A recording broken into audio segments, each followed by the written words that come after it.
Today we are taking a deeper look into Dust Front RTS. In this update, the developers are taking a look at two important aspects of the game's combat: how infantry squads work and how vehicles behave on the battlefield. Both systems are meant to be easy to read, good looking in action, and still deep enough to reward smart play. You'll be seeing some gameplay and user interface examples while everything is explained. So let's start off with infantry. In Dustfront, every group of infantry you see is treated as one unit. Even though there are several soldiers on the screen, the whole squad is selected and controlled together. Those individual soldiers basically show the unit's health.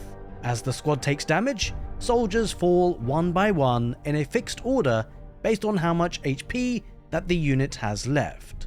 One important thing about this system is that losing soldiers does not reduce the squad's damage, even if only one soldier is still standing. The unit continues to fight at full strength. This keeps things simple and avoids complicated damage scaling. Because the units are squad-based, if you have less models in a unit or a squad, it still takes the same population capacity. Now, there is one major exception to the damage output rule.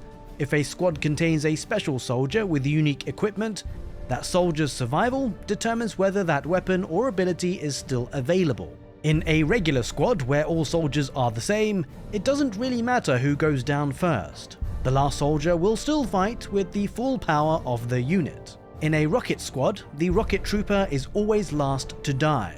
That means the squad keeps its anti-vehicle firepower until it is completely wiped out. Some squads include soldiers who are more about flavor or secondary features.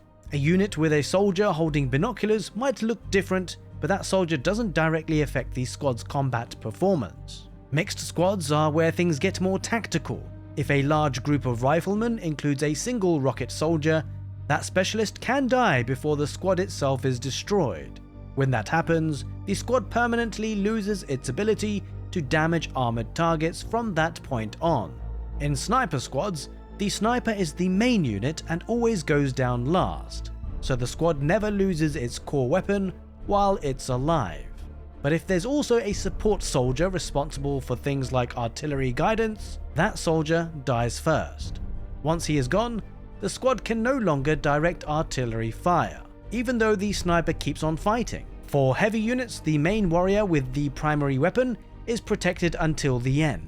His accompanying troops might deal strong damage, but they fall before him, making sure the unit keeps its defining weapon for as long as it exists. If a squad ever needs to be refilled, it's simple. Healing the unit restores health and automatically brings back the fallen soldiers.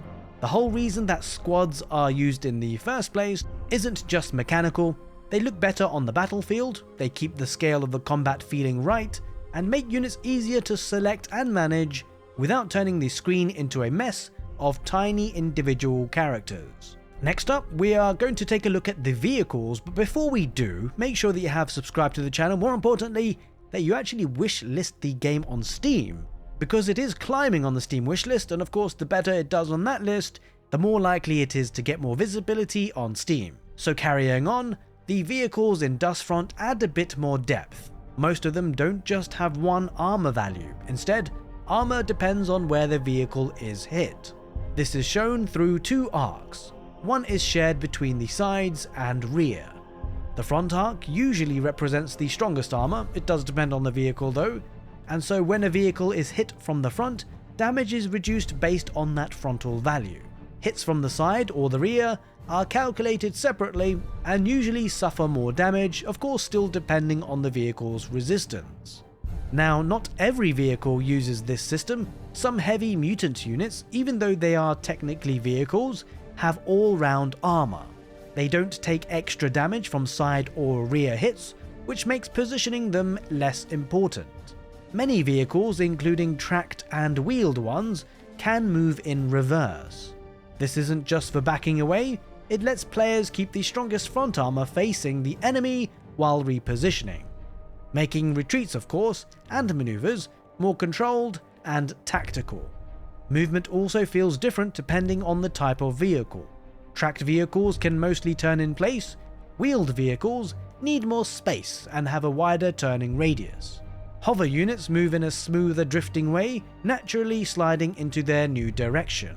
All of this makes vehicles more interesting to control, positioning, facing, and movement matter, and players who like micro can really get into it. At the same time, none of this is forced. The game is designed so that players can keep things simple if they want, or dig deeper for more precise control. So between the infantry squad system and the vehicle armor and movement mechanics, Dust Front RTS aims to keep combat clear, satisfying to watch, and full of meaningful choices. The focus is strong on unit identity, clean visuals, and letting players decide how much micromanage they really want to take on. Let me know what you think of the information in today's video. Do you like the mechanics? Are there things that you're not quite a fan on? Let me know down below.